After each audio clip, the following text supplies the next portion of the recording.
La semana pasada iniciamos una serie nueva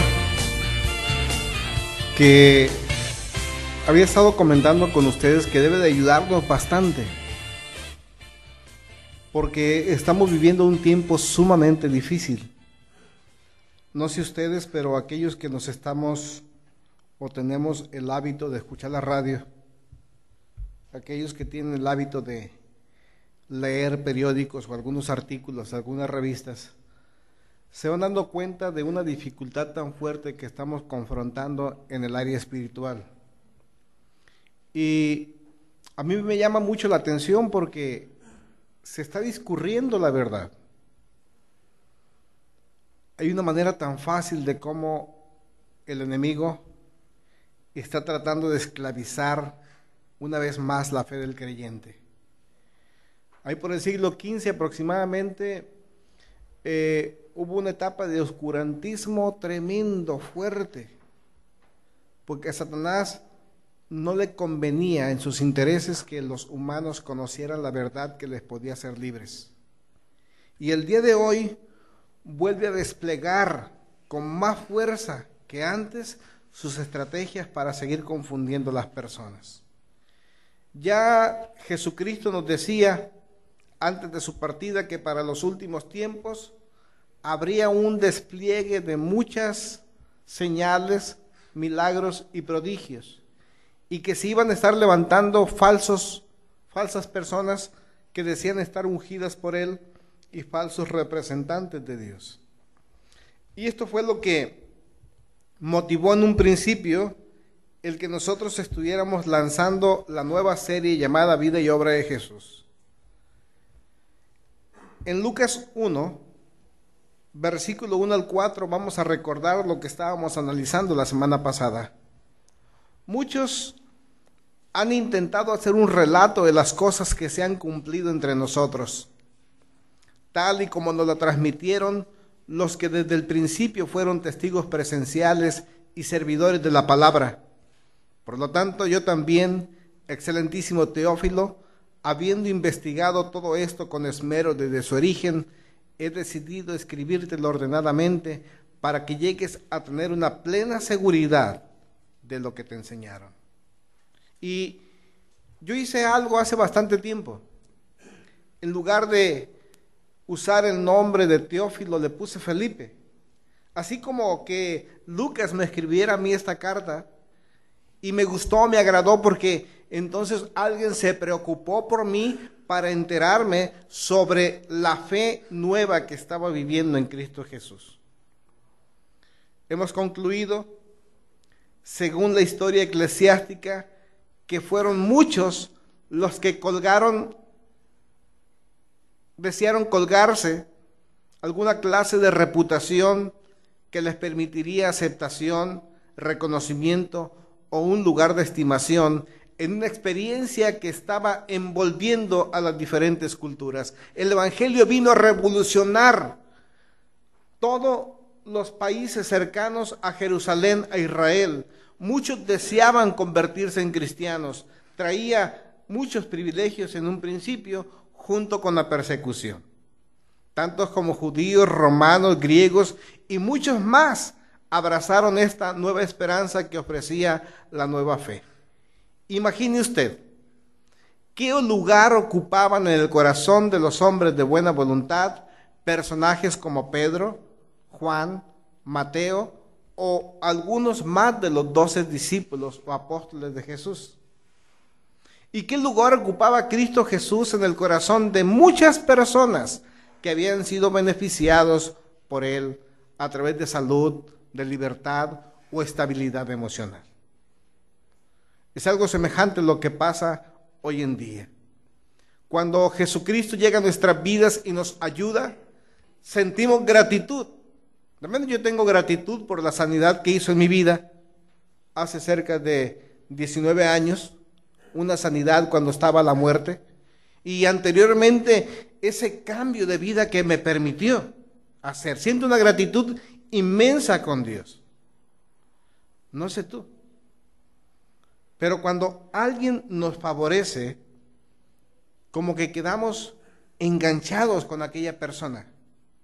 y deseamos corresponder de una forma a ese favor que nos ha hecho.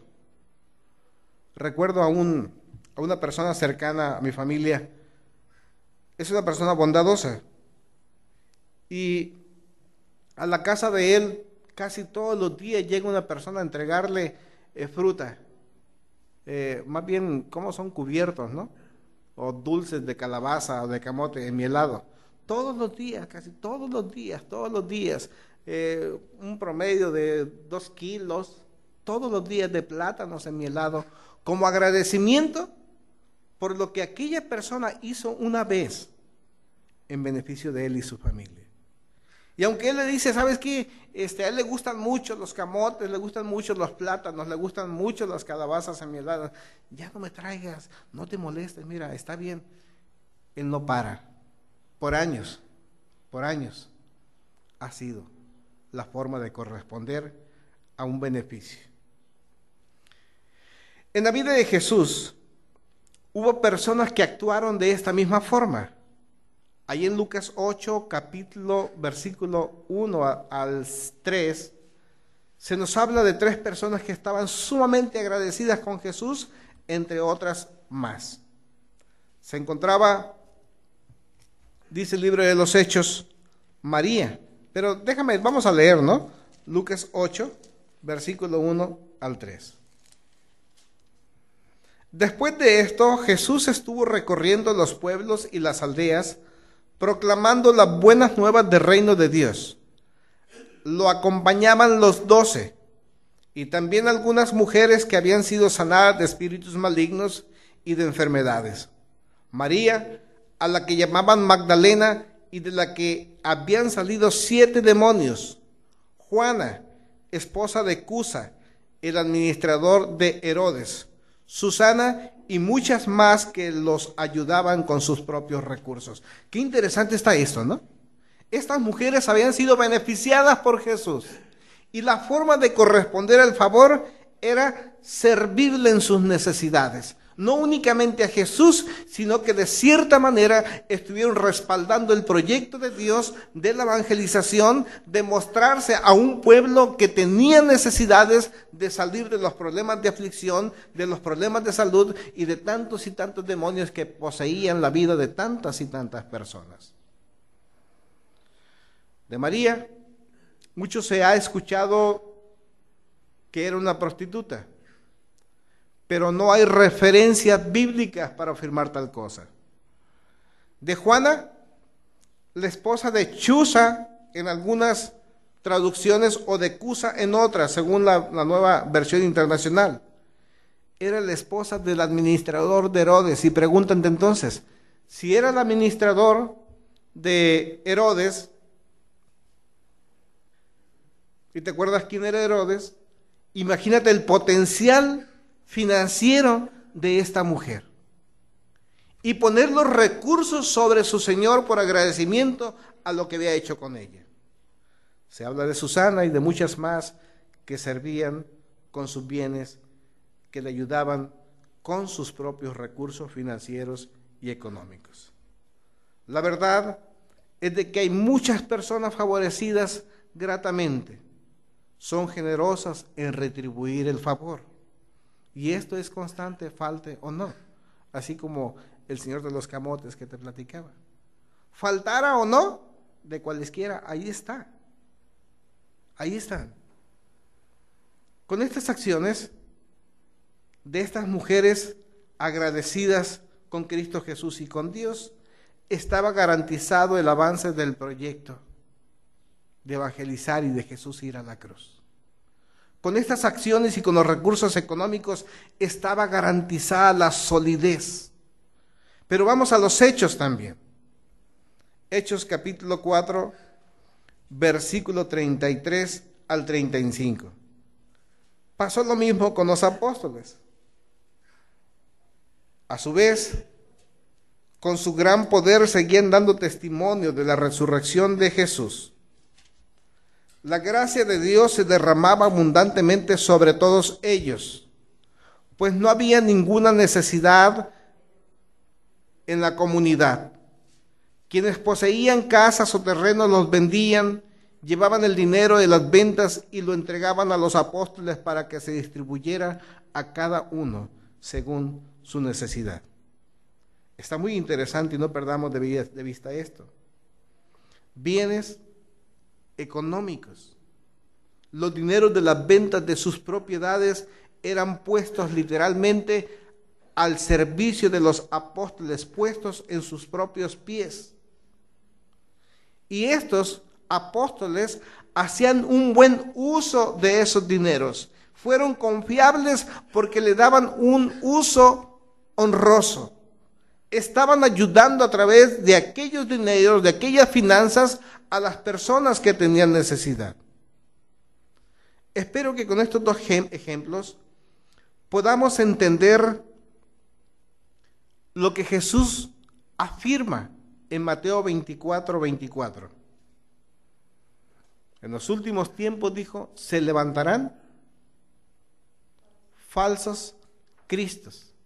Fíjese, Jesús está diciendo que para los últimos tiempos las personas se iban a levantar por sí solas. No dijo él, yo los voy a levantar. Dijo, se van a levantar. Entonces, hagamos una diferencia entre el levantarse y el ser levantado. ¿Qué diferencia puedes encontrar? Significa dinero. ¿De a cuánto es?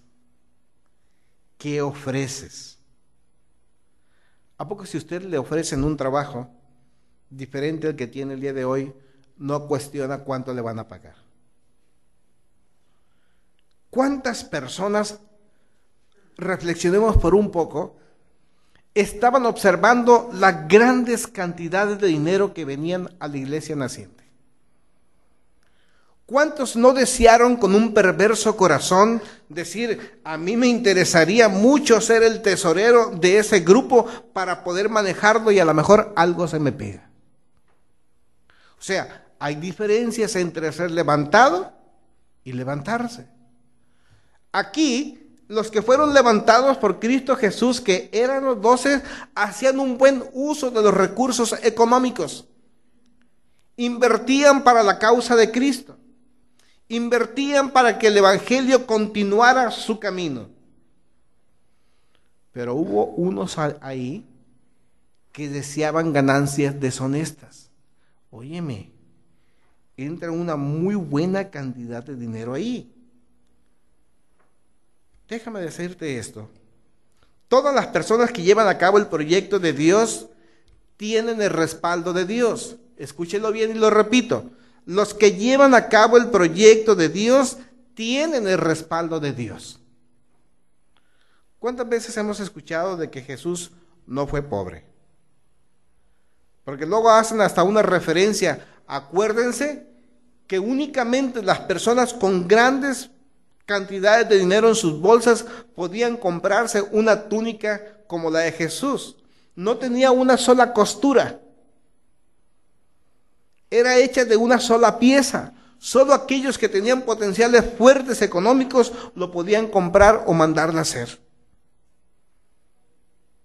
Es más, afirman, tenía tanto dinero Jesús a su disposición que había nombrado un tesorero. ¿Se acuerdan quién era el tesorero? ¿Y se acuerdan el uso del dinero que hacía Judas? Hacía un mal uso. Lo gastaba para sus intereses personales, pero Jesús no tocaba absolutamente nada de eso. Los apóstoles tenían todas las cosas económicas a su disposición, a diferencia de otros que no disponían. Y una vez que determinaban tomar uso de aquellos recursos, lo hacían para cubrir las necesidades de los demás. Hoy en día, lo primero es asegurarse un buen sueldo. Muchos líderes cristianos, y no voy a hablar de ministerios como del pastorado, apostolado o de profecía, muchos líderes cristianos lo primero que hacen es asegurarse un buen sueldo, una buena casa, buena ropa, buenas marcas, autos lujosos. gastar en cosas que no benefician, solo tienen pretextos de presunción. Se cuenta de un televangelista en los Estados Unidos hace algunos 15 días de haber gastado más de $100,000 en una casa. Yo le hago una pregunta. ¿Sería mucho tomar $100,000 para comprarse una casa? Pregunto. No. Si es mi casa, no hay problema. Si es la casa de un líder, no hay problema. O de una persona, no hay problema. ¿Cuántos equivaldrían $100,000? ¿A 1,000,000 y feria? Una casa como de Monte Carlos aproximadamente. Pues no es gran cosa. El asunto que la casa no era la casa del pastor, era la casa de su perro. Era la casa que era el dinero que gastó en construir la casa para su perro. Y quien, yo creo que tenía aire acondicionado y hasta teléfono, ¿no? A lo mejor jacuzzi, haber tenido Nestlé y televisión, Sky y todas estas cosas. Tal vez muchos de los congregantes de este pastor tienen muchas necesidades, tal vez menores que ese costo.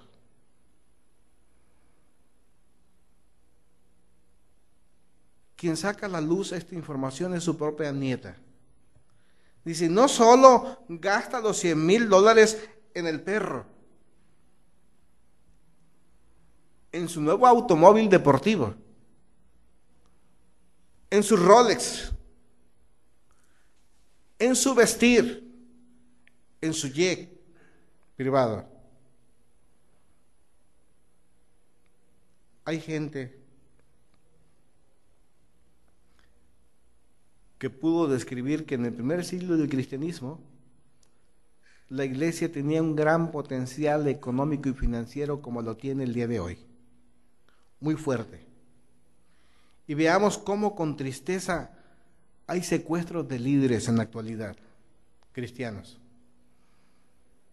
Por ahí en Monterrey pasa de una iglesia de aproximadamente 80 personas en donde llegan varios secuestradores o sicarios, sitean la iglesia, entran y empiezan a pasar la charola. Órale, cáiganse con todo el dinero. Asaltaron la iglesia. Pero nos hemos dado cuenta que en el pasado, me parece que fue en Peñasco o en Hermosillo, secuestraron a un pastor y le pedían cantidades fuertes de dinero. Y aquí en la localidad secuestraron al hijo de un pastor. Entonces, ¿cuál es la razón? Tal vez están presumiendo. Tal vez la presunción. Es cosa rara, pero usted va a una reunión de pastores y válgame, parece desfile de modas. Parece que todos van a lucir su calzado, su ropa, sus celulares, sus relojes. Es triste. Más triste cuando observa las grandes necesidades que hay en los congregantes. Pero son farol de la calle y oscuridad de su iglesia. Algunos están haciendo trabajo altruista, alcanzando a niños, alimentando a tantas y tantas personas, vagos, malandros, cuando las necesidades las tienen dentro de su propia iglesia. Existe gente de muy buena fe que está estudiando doctorados, licenciaturas en teología, en seminarios e institutos bíblicos. Y lo hacen con el propósito de servir mejor a Cristo Jesús. Pero otros también lo están haciendo con el único proceso de acceder a los recursos de la iglesia. Claro que hay diferencia entre ser levantado por Dios y levantarse por uno mismo. Cuando Dios levanta la vida de una persona para su servicio, para ser hijo de Él, lo primero que hace Dios es cambiar y forjar el carácter. Pasó con Saúl y posteriormente pasó con David. Cuando el Espíritu Santo vino sobre estas dos personas, lo que la palabra nos dice que sucedió es que cambió y transformó el carácter de estas personas. Cuando Dios levanta a una persona, el carácter debe de ser transformado. De tal manera que la persona ya no tiene el pensamiento mundano, porque puede ser expuesto a que tal vez personas le sigan. ¿Qué pasaría si en la actualidad, porque yo sé que también lo hay, algunos líderes tuvieran a su disposición que le siguiera la esposa del presidente de la República? Ah, yo me congrego en tu iglesia. ¿Te imaginas la iglesia y cómo se vería favorecido esa persona? Digo así como ¿quién decíamos? Como Juana, la esposa de Cusa, que era administrador de Herodes. Dios respalda a las personas, les da las herramientas necesarias para cumplir el llamado específico, les da convicción para trabajar. Y así pasó con sus discípulos, así pasó con las personas que Dios levantó, que primero los instruye y después les llama apóstoles, les llama, les cambia, les forja carácter, les da las herramientas necesarias para cumplir con el llamado y les da convicción. Jesús diría, donde está el tesoro, donde está su tesoro, ahí está su corazón. ¿Cuántas personas están pensando en tomar el liderazgo de una iglesia para que les vaya bien económicamente? Yo conozco muchos. Lo que te habla que entonces Dios no los ha levantado. Tienen el deseo de servir. Son levantados ellos mismos. Incluso en los Estados Unidos se dice que si quieres el mejor negocio de la actualidad, ¿cuál crees que es? El ser pastor. ¿Qué inversión hay económica?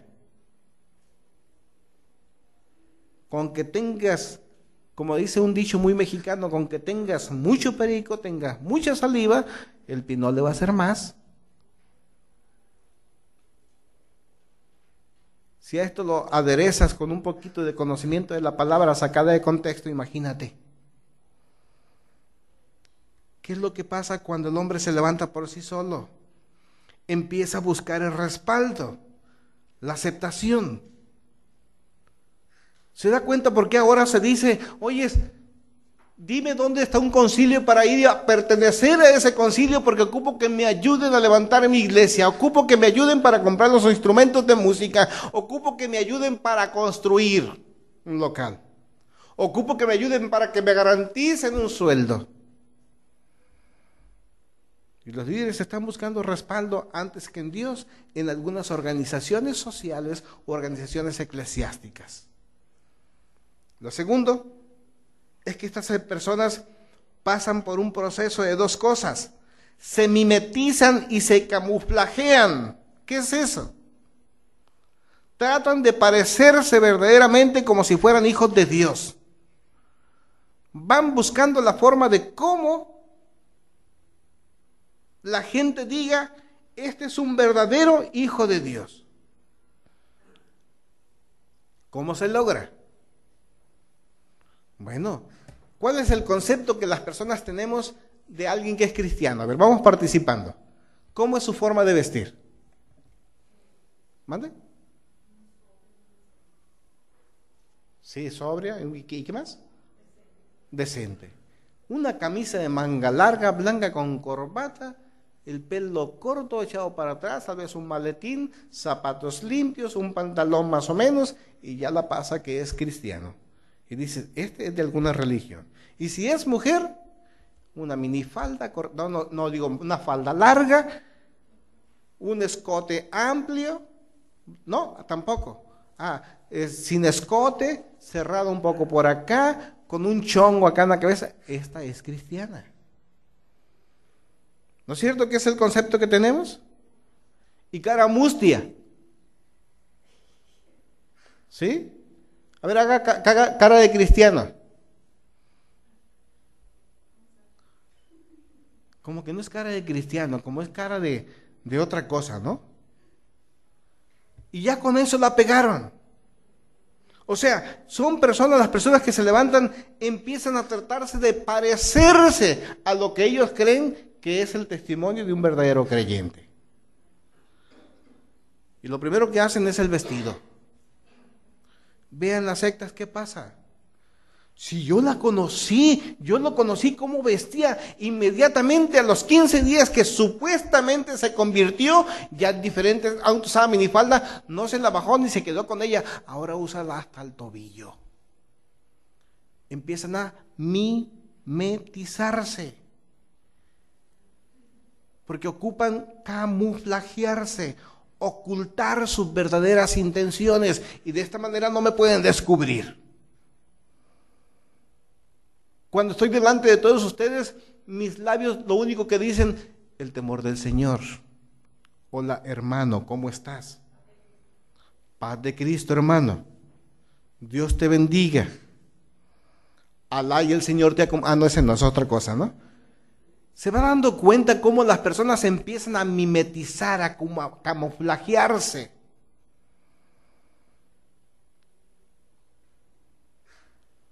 Tienen toda clase de muletillas. Ya no es aleluya. ¡Aleluya!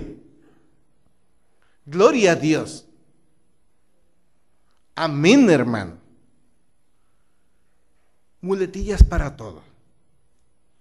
Hay en el libro de los Hechos, capítulo 9, 8, versículo 9. Nos habla de una persona que había pasado por este proceso. Se mimetizó, se parecía como cristiano, parecía como un verdadero embajador de Cristo, parecía un verdadero temeroso de Dios, pero ocultaba las intenciones negras de su corazón, se había camuflajeado. Dice el versículo 9 que había un hombre llamado Simón que había ejercido, ¿la qué? La magia. Dice la versión Nueva Internacional que era un personaje que practicaba la hechicería y asombraba a la gente de Samaria. Todos, desde el más pequeño hasta el más grande, le prestaban atención y exclamaban, este hombre es al que llaman el gran poder de Dios. O sea que había engañado a la gente de Samaria, y para engañarla, ¿qué había usado? Esto es muy importante. Se mimetizó de forma externa en vestido y en su forma de hablar. O sea, es muy fácil engañar. Nada más habla de una manera diferente como hablan los que supuestamente tienen temor a Dios, y viste como hermano y como hermana y ya la hiciste, ya engañaste. Como hablan ahora los pastores. Pero también esto lo hizo porque tenía intenciones internas muy fuertes. Y había engañado a toda esta gente de Samaria por mucho tiempo, al grado de que ellos decían, este hombre es al que llaman el gran poder de Dios. Los había engañado. ¿Qué se ocupa para poder engañar a alguien? 4 cosas. 4 cosas para que usted pueda engañar a alguien. ¿Lo va a hacer? Qué bueno. O 4 cosas para que podamos ser engañados. La primera de ellas, el que se deje engañar. Está muy fácil. Y la recomendación bíblica, no lo soportes, no te dejes engañar. ¿A poco no es cierto que en alguna ocasión, cuando sabemos que algo está mal frente a nosotros, como que no nos llega aún internamente algo de inquietud, así como que me quieren? ¿No es cierto? ¿Cuántos han sentido eso? ¿Qué cree que sea eso? Pregunto. Bueno, porque luego podemos decir, es que sentí una corazonada, una percepción espiritual que llegó a mi vida y como que me hacía sentir que estaba un poco mal, pero empecé a escuchar a la persona y me gustó, me agradó. ¿Sabes lo que pasa? Es Dios mismo hablándote a tu corazón. ¡Ey! Alerta. Lo que estás escuchando, donde estás enfrente, está distorsionado. Entonces, para que una persona se deje engañar, o una persona sea engañada, tiene que haber este elemento, que esa persona se deje engañar. ¿Cuántas cosas no nos suenan en ocasiones? Más cuando hablamos de la palabra, de la fe. Es que esto como que no me suena congruente, pero dime más, a lo mejor me convences. O sea, que prácticamente se dejó engañar. Aunque Dios internamente le decía que no prestara atención, él se enganchó. La persona se engancha. No razonar. Cuando la persona se deja engañar, no está razonando. Y es muy importante para nosotros los cristianos que razonemos todo lo que escuchamos. Vaya rápidamente a Romanos 12, versículo 1. Es una cita que en otro tiempo hemos tocado, pero una vez más no hace daño. Romanos 12, versículo 1. Por lo tanto, hermanos, tomando en cuenta la misericordia de Dios, les ruego que cada uno de ustedes, en adoración espiritual, ofrezcan su cuerpo como sacrificio vivo, santo y agradable a Dios. ¿Cómo dice tu versión, por favor? Que es vuestro culto racional. O sea, el apóstol Pablo aquí está usando ¿qué? La razón, el intelecto. Medita todo lo que quieras hacer, piensa y rumia lo que estás escuchando. ¿Sí me escuchó? Rumia lo que estás escuchando. ¿Sabe qué es rumiar?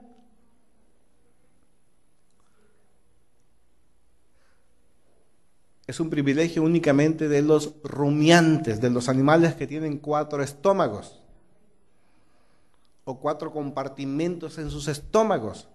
Usted ve que, no sé si quién ha tenido el privilegio de ver una vaca o un camello, un dromedario. Todo el tiempo los ve masticando. No es porque tengan chicle, es que ellos digieren el alimento, es algo semejante a que lo regurgitaran, como que lo vomitaran, lo tienen otra vez en su boca, lo siguen masticando, lo vuelven a meter y así están. Y el apóstol Pablo nos dice, hey, rumia, no dijo rumiante, rumia lo que escuchas, razónalo, mastica lo que te están diciendo. El proceso de la masticación es muy importante para la digestión. Si yo no mastico apropiadamente los alimentos, no los desdoblo, le doy más trabajo al estómago y al intestino, de tal manera que los nutrientes no sean absorbidos correctamente. ¿Sí? Lo que pasa con un perro.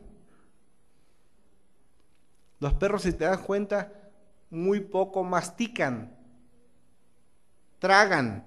Blup, blup, y le dices al no, perrito, saborea. ¿Cuál saborea? Pues es su forma, es su fisiología de alimentarse. Ellos, nosotros los humanos no. Tenemos que masticar. Algunos otros animales también mastican, rumian. Y nosotros, para poder huir del engaño, debiésemos masticar todo lo que escuchamos. ¿Cuántas veces? Las que sean necesarias. Lo segundo, para que una persona sea engañada, es que no tenga conocimiento básico de lo que se habla. Pero déjeme decirle usted una cosa, usted no tiene justificación para ser engañado. Dile a tu vecino, tú no tienes justificación para ser engañado. Díselo. Ahorita te digo por qué. Porque uno de los grandes secretos y promesas de Dios fue poner toda su ley, todo su proyecto en vuestros corazones. ¿Se acuerdan? Dijo, ya no en tabla, ya no lo voy a escribir, ahora lo voy a escribir en su corazón. Ya nadie será necesario que les estén enseñando, porque ustedes ya saben, porque yo les he escrito en la tabla de su corazón todo mi deseo, todo lo que yo quiero. Entonces no hay justificación, dices que no sabía. No, sí sabías. En un momento vino esa percepción que te decía. Vino esa aquella cosa que te hizo sentir mal o que llamó tu atención con respecto a lo que escuchabas o a lo que estabas viviendo en ese momento. Tercero, es que seamos personas descuidadas. Que no me interese. Te hago una pregunta. ¿Te interesa a ti verdaderamente la salvación, sí o no? Digo, porque hay una corriente por ahí que dice que la salvación no se pierde. Y se está anunciando. De hecho, yo creo que también la salvación, de hecho, no se pierde. Quienes se van a perder van a ser aquellos que la están descuidando. Son muchos los que van a perder su salvación por descuido, por negligencia. Cuarto, aquellos que están buscando para poder creer manifestaciones espirituales. ¿Cómo te dejas engañar? A través de la manifestación espiritual. Que pienses que toda la manifestación espiritual viene directamente de Dios. Mira, ahí en internet me encontré no sé cómo le llaman, ¿cómo se llaman las? Si fueran murales, ¿cómo se llaman? Si fueran, ¿cómo se llama eso que está ahí? Como un cartel que fijan ahí en internet. ¿También sé cómo se llaman esas cosas? ¿Un post? Un póster ahí en internet. Entonces me encontré con uno que decía, es tiempo de que regresemos o vayamos detrás de las señales y de los prodigios. Es lo que Dios le está pidiendo a los cristianos para estos últimos tiempos. Espérame, deja hacer un paréntesis, porque no es jactancia, pero creo conocer un poquito la palabra de Dios escrita. Y en ningún lugar encuentro que tú y yo seamos invitados a ir detrás de las señales. Las señales nos deben de seguir a nosotros como una acción o resultado de que Cristo Jesús cambió y forjó nuestro carácter y nos respaldó y nos respalda con ese poder que no podemos manejar porque no es nuestro, es el Espíritu Santo trabajando y obrando a través de nuestras vidas, y muchas de las veces el verdadero creyente ni sabe que ha beneficiado la vida de otros.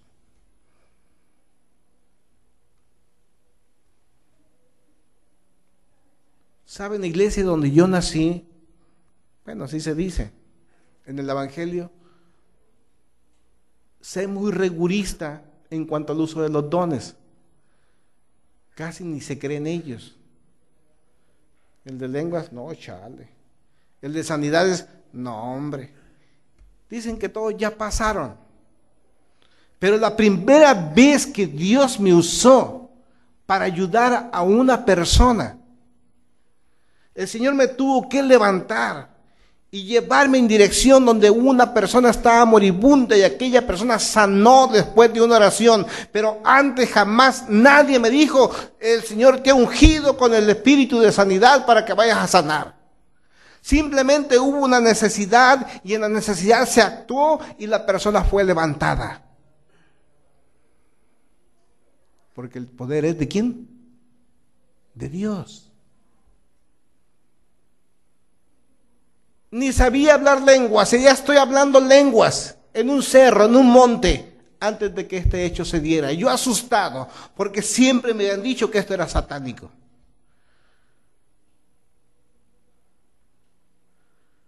La segunda vez se está obrando algo semejante en beneficio de otra persona. Y su hijo estaba muriendo. Y la persona tenía necesidad de llevar su hijo a alguien que la auxiliara. Sin saber más, aquella persona fue auxiliada. Y no es algo que me diga, hoy, ¿cómo ayudo? ¿Cómo beneficio a otros? No. Porque yo ni cuenta me di hasta como al año de esa acción que había servido en beneficio de que otra vida fuera salva. Entonces, ¿dónde quedan estas cosas? De andar buscando el poder de Dios y andar siguiendo las señales. La iglesia de Samaria, estos creyentes de Samaria estaban buscando señales. Y como miraban un espectáculo de milagros y de cosas sobrenaturales, dijeron, este es al que llaman el gran poder de Dios. Y yo creo en lo personal, es una decisión personal, que Simón el Mago en alguna ocasión llegó diciendo, yo soy uno de aquellos que se llama Jesús. Yo soy uno de esos que estuvo a los pies del Señor. Y mira, Churulum, Caragún, Cancún, ahí está mi poder. ¡Oh, qué poder! Decían. Y Simón el Mago decía, mira, aquí está mi sombrero, y salió un conejo. Y luego salió un pato y una gallina y una paloma. Hacía muchas cosas. Demostraba poder, era un espectáculo. Pero la gente de Samaria que no conocía, porque no eran judíos y no tenían por qué conocer, cuando encontraron que los apóstoles venían a su comunidad predicando el evangelio de la forma como Dios decía que se debe de hacer, vieron una diferencia.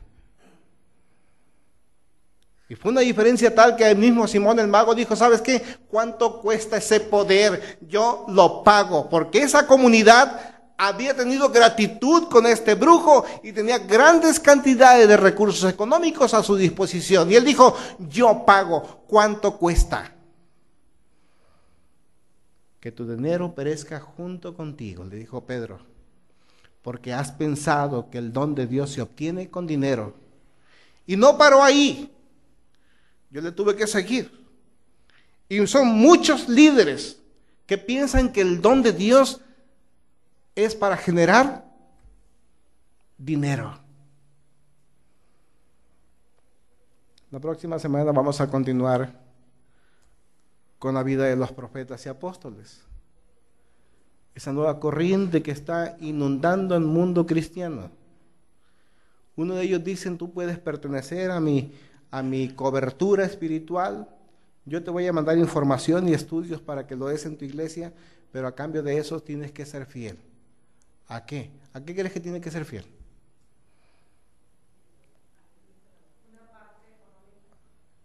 No creas, ojalá y fuera que la fidelidad fuera en seguir las enseñanzas de Cristo Jesús. Es seguir sus enseñanzas y diezmar correctamente de todo lo que le entre a su iglesia. Y a cambio de eso yo te voy a dar cobertura. Y anda el montón de inútiles detrás de esta clase de gente, gastándose los dineros que Dios permite que las iglesias concentren para la ayuda de los necesitados, dineros que están entrando a Colombia y a Venezuela y a los Estados Unidos.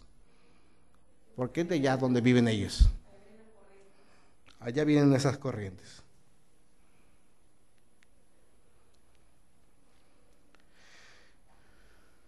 No te dejes engañar. Razona. Dice Mateo 24:24, falsos ungidos. ¿Qué es un Cristo? ¿Se acuerda usted qué significa la palabra Cristo en griego? Significa ungido. Entonces, cuando Cristo Jesús nos pone en la necesidad de definir su significado, estamos hablando de Jesús el ungido. Jesús el Mesías, Jesús el ungido. Entonces dice Mateo 24:24 que muchos falsos cristos se van a levantar. Dijo, se van a levantar, yo no los voy a levantar. Y harán grandes señales, grandes prodigios que van a engañar aún a los escogidos. Y dentro de los escogidos hay muchos congregantes y hay muchos pastores, hay muchos evangelistas, hay muchos maestros. Qué tremendo, ¿no? El apóstol Pablo sabiendo que esta situación se estaba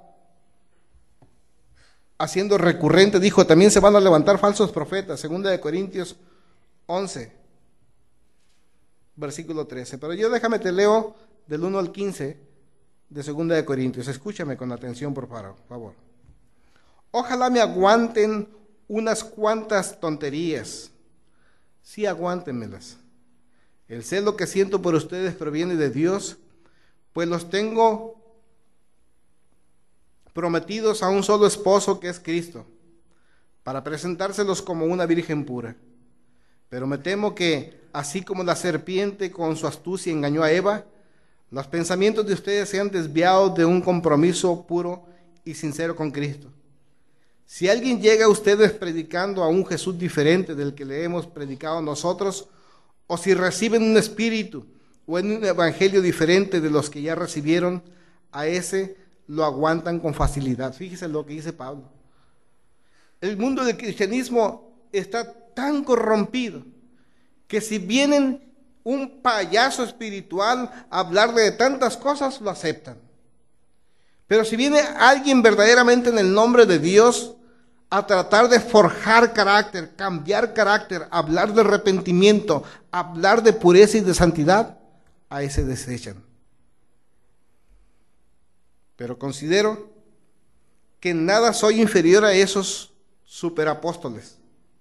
Quizás yo sea un mal orador, pero tengo conocimiento. Esto se lo hemos demostrado a través de una y mil maneras. ¿Es que cometí un pecado al humillarme yo para enaltecerlos a ustedes predicándoles el evangelio de Dios gratuitamente? De hecho, despojé a otras iglesias a recibir de ellas ayuda para servirles a ustedes. O sea, que Pablo no recibía un 5 para él. Las iglesias le apoyaban. Pablo es fuerte. Yo tengo mucha gratitud con lo que estás haciendo. Dinero, dinero, dinero. Incluso lo que las iglesias le daban, lo ponía a disposición de las necesidades de otras iglesias que estaban naciendo. De hecho, despojé a otras iglesias a recibir de ellas ayuda para servirles a ustedes. Cuando estuve entre ustedes y necesité algo, no fui una carga para nadie, ya que los hermanos que llegaron de Macedonia suplieron mis necesidades. He evitado hacerles una carga en cualquier sentido y seguiré evitándolo. Es tan cierto que la verdad de Cristo está en mí, como lo es que nadie en las regiones de Acaya podrá privarme de este motivo de orgullo. ¿Por qué? ¿Porque no los amo?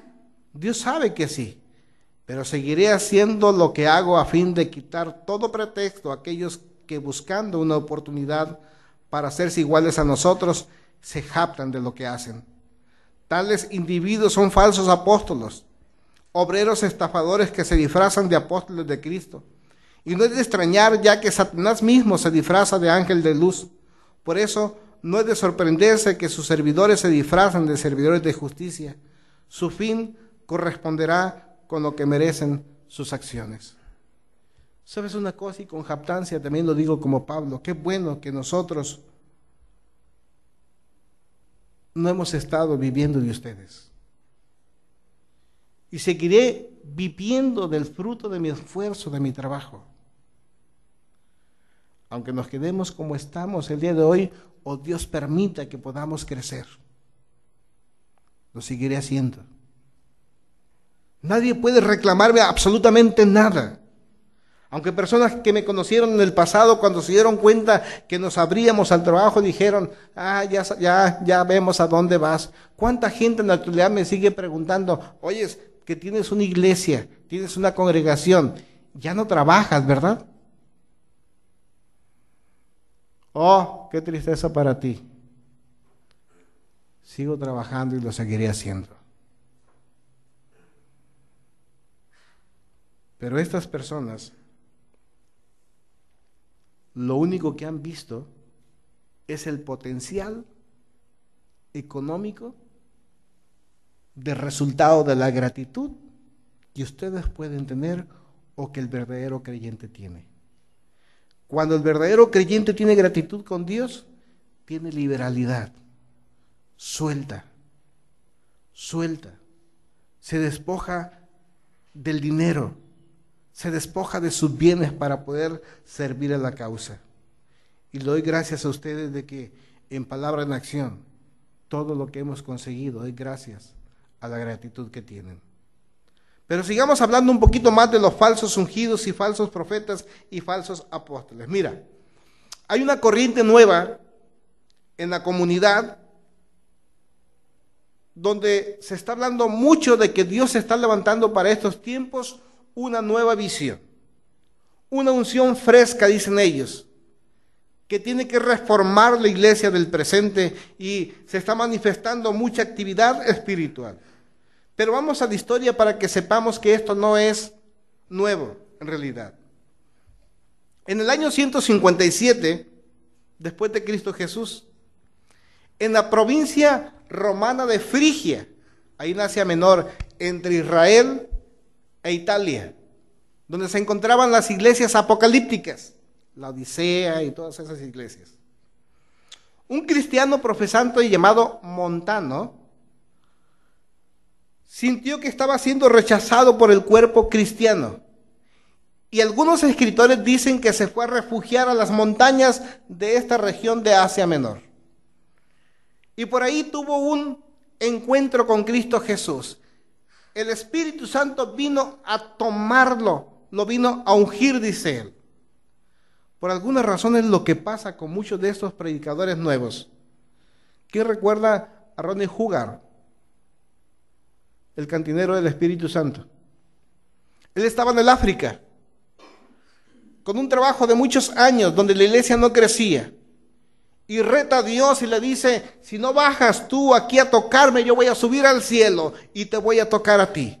Pero ocupo un pedazo de ti. Dice este mismo Hugar que entonces Dios vino y lo tocó y lo hizo ser diferente. Lo metió una moda nueva hace como cerca de 25 años. Empezó a hablar en lenguas espirituales, pero también empezó a hablar de risa santa. A Montano le pasó lo mismo. Y comenzó a profetizar extáticamente, alegando la inspiración del Paracleto, como decía él en esos tiempos. O sea, Paracleto es el Espíritu Santo. Pero en sus mismos escritos dice él que profetizaba extáticamente. Sepamos que es un éxtasis. Primero, para que podamos entender a Montano. Es un estado de admiración o alegría intensa que puede desaparecer cualesquier otro sentimiento. Éxtasis, un estado de admiración o alegría que puede desaparecer cualesquier otro sentimiento. ¿Ha visto usted a una persona drogada? Bueno, no piense en cocaína ni esas cosas. Piense en café. ¿Ha tomado alguna ocasión 3 tazas de café en la noche ya para acostarse? Nunca. No, pues no sé, entonces el único mal aquí soy yo. Pero si quieres saber este estado, hágalo ahora en la noche. Al cabo, en la semana algunos tienen vacaciones. Si el éxtasis es un estado de admiración, va a quedar así, mira, con los ojos abiertos porque no puede dormir. A este efecto se le conoce como ojos de trailero. Porque ellos se avientan su café con coca para que los ojos estén así porque tienen que manejar. Aún así se duermen y se voltean, pero con los ojos abiertos. Bueno, entonces éxtasis es un estado de admiración. ¿Ha visto a uno bien acá, bien pacheco? ¿Cómo a veces se anda riendo solo? ¿Sí? Hablan solos. Y se ríen solos, traen su música y su fiesta aparte.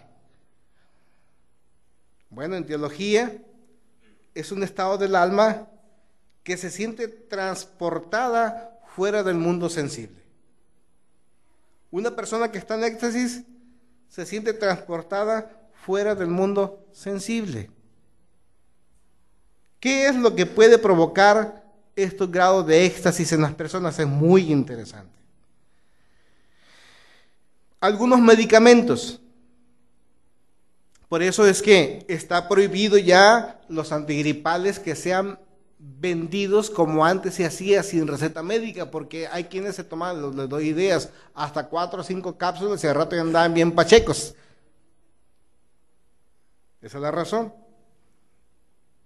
Algunos somníferos, algunos medicamentos que pueden ser tomados para dormir o quitar el sueño. Los analgésicos, aquellos que quitan el dolor. Si te avientas 4, 5, 6, 7, pues también te quedas desconectado. Y algunas otras clases de drogas. Pero, en el campo teológico, las cosas que pueden provocar un estado de éxtasis es el sonido. Cuando rebasa no sé cuántos decibeles, causa una conmoción cerebral que a la persona la saca del lugar donde está, se siente en el cielo. Muchos músicos cristianos conocedores de esto es lo que hacen, que revienten los oídos de las personas para llevarlas a un estado de éxtasis. Las discotecas, ya no hay discoteca, bueno, ahora son antros, ¿no? Los antros meten a todos los jóvenes a un estado de éxtasis. ¿Cómo? Elevando el poder de la música. Pero no solo con eso, combinándoles con algunas bebidas estimulantes, sean alcohólicas o sean hormonales. Y meten a los jóvenes al éxtasis. Bueno, si esto pasa fuera de la iglesia, dentro de la iglesia se usa la música, se usan los sentimientos, se usan algunos grados de sorpresa, de imaginación, danzas, algo que lleve a cautivar la atención de las personas. Entonces, Montano, yo no sé si allá andas, donde andaba en el cerro, yo no sé qué haya aprendido, se pensó que comía, se tomaba una taza de café y fue otra cosa a lo mejor, ¿no? Pronto se le unieron 2 profetas mujeres, Maximila y Priscila, que fueron prestando mucha atención a todo lo que tenía que ver con el Paracleto, con el Espíritu Santo, y afirmaron ser las últimas de una serie de profetas que incluía a las hijas de Felipe. ¿Se acuerdan que Felipe tenía algunas hijas profetisas? Bueno, ellos decían ser convocados para también convocar a su vez a todos los creyentes a la preparación de la venida de la nueva Jerusalén espiritual. ¿Cuándo lo levantaron? En el año 157. Dice, Dios nos está levantando para que nosotros preparemos a todos los cristianos para una nueva experiencia espiritual, lo que está pasando el día de hoy. Dicen los apóstoles y profetas, hemos sido levantados por Dios primero para reformar la autoridad de la iglesia, porque los apóstoles son ignorados por muchas iglesias. En el año 170, este movimiento llamado Nueva Profecía, porque así se le llamó, así fue conocido, se extendió y atrajo a muchos cristianos a esta corriente conocida como montanismo. Déjame hacerle una cosa. ¿A poco no es cierto que los cristianos somos curiosos? Más bien los hombres somos curiosos. Y si vemos que alguien está haciendo algo con demostración de poder, ahí va, también quiere. Pero el buscar el poder por el poder espiritual es solo usar un atajo. Bien es cierto que cada creyente, un verdadero creyente temeroso de Dios, va a ser un bastión o un canal de manifestación de poder de Dios. De eso no lo dudemos. Pero la persona primero necesita cambiar y forjar carácter. Si no, no. Si la persona no cambia ni forja carácter, que se olvide que Dios lo va a usar como un canal de poder, de bendición. El que la persona entonces busque el poder, lo que está haciendo es usar un atajo. Y te preguntarías entonces, Si en la persona no hay un cambio de carácter, entonces, ¿qué fue lo que generó ese poder en la persona? ¿Fue Dios o fue el diablo? Deberíamos de preguntarlo. Y deberíamos de ayudar a tanta gente que anda detrás de estas corrientes. Lo decía hace 15 días, por desgracia, los mexicanos, como muchas otras personas, somos malinchistas. Nos siguen desviando y cautivando con espejitos espirituales. Tiene que venir un estadounidense para hablarnos de estas boberías, o un colombiano, venezolano, puertorriqueño, costarricense y hasta los africanos ya. Y todo lo compramos en México. Todo. Es poder, es Dios sin duda alguna. ¿Y el cambio de carácter? Sigamos con Montana. El éxito que tuvo esta nueva corriente de profecía, algunos escritores dicen que duró este movimiento como cerca de 300 años, 3 siglos. Fue mucho, ¿no? La Iglesia Santa duró como unos 2 años. Este nuevo de apóstoles y profetas no sé cuánto vaya a durar. Hay otros escritores que dicen que el montanismo llegó desde el 157 hasta el siglo XV aproximadamente. Pero su éxito fue basado en 3 cosas importantes. Autoridad. Porque por alguna razón, yo no sé, pero a las personas les gusta que les pongan el pie en el cuello, en la cabeza, en la panza, por donde sea, pero les gusta. Y Jesús vino a hablarnos de su verdad para hacernos libres. Y esta nueva corriente dice, no, pues autoridad, primero cobertura. Alguien le va a preguntar después qué cobertura tienen en Palabra en Acción. Yo le digo qué cobertura. Cristo Jesús, yo creo que es suficiente, y si no el Espíritu Santo, y si no Dios, esa es nuestra cobertura. No encuentro en la Biblia esos parámetros de autoridad que están mencionando el día de hoy. Entonces, como no tenemos cobertura, como dicen ellos, entonces no funcionamos de acuerdo a Dios. Fue un movimiento de mucha vitalidad. Estos profetas, esta corriente de nueva profecía, verdaderamente inyectaba en la vida de otros y los otros creían porque estaban anunciando. Como que debemos de copiarles a ellos, ¿no te crees? En ese aspecto de la vitalidad. Decíamos en la mañana, no te canses de invitar a personas al grupo. A veces nos podemos decir, oye, no crecemos. Pues sí, pues no trabajamos, ¿cómo quieres que crecemos? Es que no vienen, porque no tienes convicción, tú sí vas a sus paris y no puedes jalarlos toda la iglesia. No te canses. Yo para esta semana tuve varios invitados. ¿Y sabes cuántos llegaron? Ninguno. Ninguno. Pero esto es así, no te canses, sigue trabajando. Sigamos tirando la red, tengamos la vitalidad que tuvieron los montaneses. Tuvieron disciplina. Déjate hablar de 3 cosas interesantes que seguían, diciendo ellos que tenían. Una revelación fresca. ¿Has escuchado eso? Ay, es que este pastor trae una unción fresca, una profecía fresca, una palabra fresca.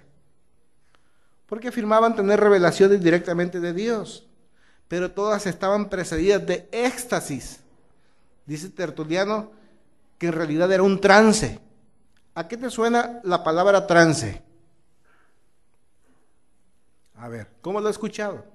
No dije tranza, trance. Como una especie de hipnosis, como una clase de manifestación espiritual media rara. Y decía Tertuliano que era uno de los congregantes o promulgadores de esta clase de corrientes. En realidad, dice, tenemos nosotros revelación directamente de Dios y después, antes de tener un trance. Alguna alteración de conciencia. Dice, y tanto los profetas como los congregantes, todos lo tienen. Como es semejante a lo que pasa en algunas iglesias de hoy. Todos se meten al trance, a la tranza y al éxtasis. Todos. Pero no es la instrucción bíblica. Dice, tengan orden en la iglesia. Orden. Porque este trance, el otro día fui a ver un predicador y le digo, Marta, ¿sabes qué? Tú lo juzgas. Sí, pero tengo que juzgarlo, dijo. Este está medio chiflado, ¿no te crees que no? Digo. Y sí me gustó muchas cosas de él, un predicador joven, pero otras cosas no tantos. Y así he conocido predicadores que imitan a los demás, se meten a un éxtasis voluntariamente, a un trance.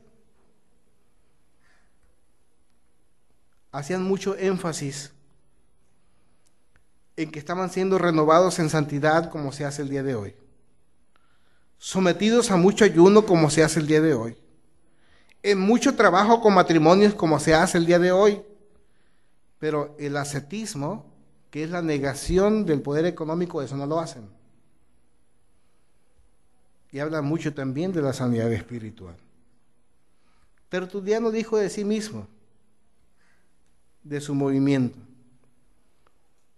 una hermana, dice, ha sido favorecida con estos dones de revelación, los cuales se experimenta en el Espíritu Santo con éxtasis y trances, cada día que nos reunimos en la iglesia. En ella habla con ángeles y a veces con el mismo Señor. Ve y oye comunicaciones misteriosas, pero sabe discernir los corazones y las sanidades. Ve visiones en cualquier momento del culto. Ahora entendemos.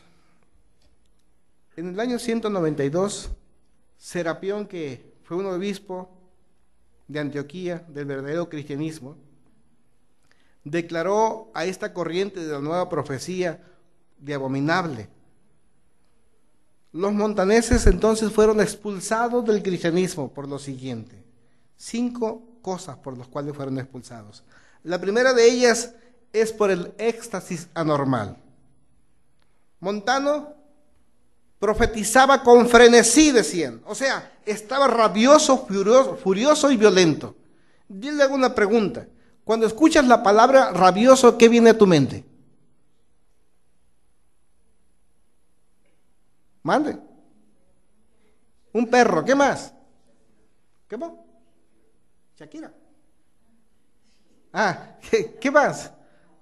Enojado, ¿qué más? Rabioso, rápido. Furioso, ¿qué más? Se les olvida algo de la rabia. Espuma. Y Tertuliano, Serapión, este obispo, decía, es que el éxtasis que presentan es que es de una forma rabiosa, con mucho frenesí. Montano, su promotor, es una persona rabiosa, furiosa y valiente. O sea, espumaba por la boca. ¿Sabes que muchos cristianos yo he visto espumar por sus bocas en algunas congregaciones?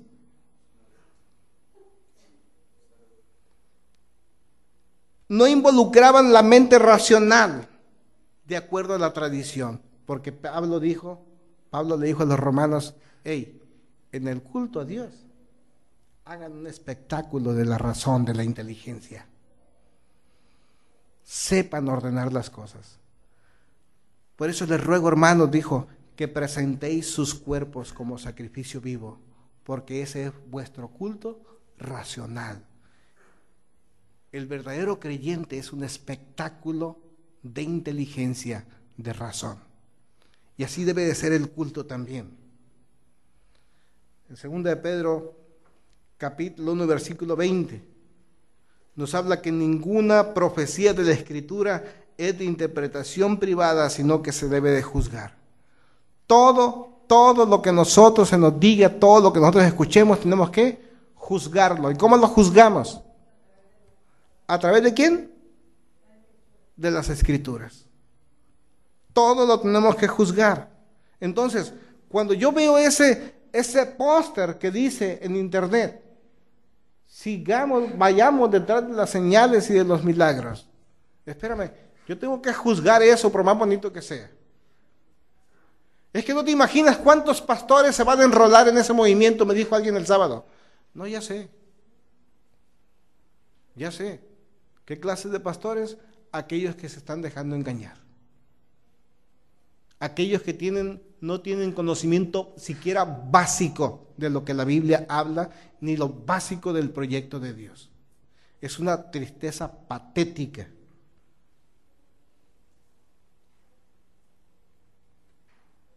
Serapión, obispo de Antioquía, declara abominable la nueva profecía también, porque rechazaron el escrutinio o el análisis de discernimiento. Dijeron, nosotros también somos personas espirituales. Nosotros también conocemos de Dios y tenemos temor a Dios. Permítenos conocer el movimiento de ustedes. Dijeron, no, con nosotros no te metes. Pues dices que estás sano, dices que estás bien, ¿por qué no soportas entonces un análisis? Porque algo escondes. Porque estás camuflajeado. Y camuflajear es esconder intenciones. Tercero, tenían un aspecto de mundanalidad que no podían con ellos. Primero, el mayor énfasis que hacían era en el dinero. Le hago una pregunta, ¿un profeta se pinta el pelo? ¿O debiera de pintarse el pelo para verse bien? ¿Cómo se vería Jesús? ¿Sabes qué? Voy a hacerme unos chinos para que me vea bien, porque voy a estar en la barca y voy a que me pinten el pelo y que se me haga así como el del comercial, ¿no? Eso te ve ridículo eso. Y no voy a llegar en un burro, voy a llegar en un Rolls Royce para que me vean. Todo el énfasis lo hacen económico. Juegan muchos de estos en algunos casinos. Juegan por dinero, viven con muchos lujos, que no fue la actitud de ninguno de aquellos santos hombres de Dios, ni de Jesucristo mismo. En una ocasión escuché al gran Cash Luna decir que estaba aburrido en la cama de su casa, en la cama de su recámara. De pronto el Espíritu Santo le habló y le dijo, Cash, hijo mío, levántate de la cama y vete a gastar. Hay tanto dinero en la congregación, ve, gástatelo, cómprate las mejores ropas, un buen reloj, un buen carro.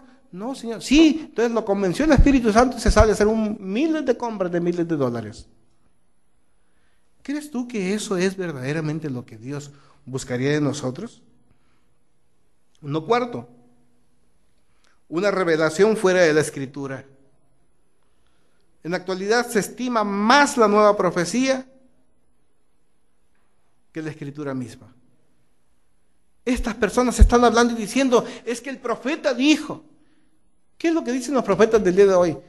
Es que, Gloria, el Señor me está ungiendo en este momento, me está diciendo que vas a ser levantada como una gran mujer. Y vas a ser muy feliz. Vas a tener muchos hijos. Pero también el Señor me está diciendo que te va a hacer viajar por todas las naciones. Que te va a hacer grande. ¿Cómo sentirías ese mensaje? Excepto con los hijos, yo creo que lo demás todo estuvo bien, ¿no? Ay, me profetizaron. Voy a ser una gran mujer o voy a ser un gran hombre. Ever, vas a andar en las naciones tocando con tu guitarra negra. ¿Sí? ¿Se da cuenta? Se siente uno bien. Pues dime más, dice, ¿no? Y la guitarra la vas a meter en un cajón, no como el que traes, va a ser de plata, entorchado con oro. Dime más. Y ahí se van. Ahí se van. Profecías que nada tienen que ver con la palabra escrita de Dios. Y la semana entrante vamos a ver una de ellas. La quinta fue las falsas profecías. Maximila declaró que después de su muerte habría guerras y no más profetas. Y después de este suceso, de las guerras y de su muerte, vendría el fin. Lo que sabemos que 13 años después de la muerte de esta profeta Maximila, nunca sucedió nada. Igual como muchos de esos profetas el día de hoy están hablando. Dice una persona que llegaron a España diciendo, el Benijín, España va a retomar el control y va a generar tanta lana y nada. Estaba pero al grado del colapso. Entre tantos argumentos vino el movimiento a su decadencia, aproximadamente en el siglo IV de nuestra era. Algunos dijeron que la autoridad eclesiástica de ese tiempo, a través de Serapión, se le había pasado la mano, pues ignoraron las palabras de Pablo cuando dice en 1 de Tesalonicenses, capítulo 5, versículo 19 al 20, no menosprecies las profecías.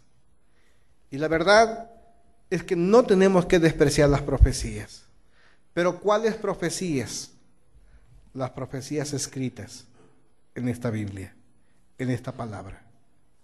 Cuando Pablo dice no desprecies las profecías, se refiere a esto. No es que no desprecies a los profetas, porque tienes que juzgar si los profetas verdaderamente hablan de parte de Dios o hablan porque ellos se han levantado con el fin de lucro. Entendámoslo. Muchos falsos profetas, muchos falsos ungidos se han levantado, con grandes señales, con gran demostración de poder que de ser necesario van a perder o confundir aún a los escogidos.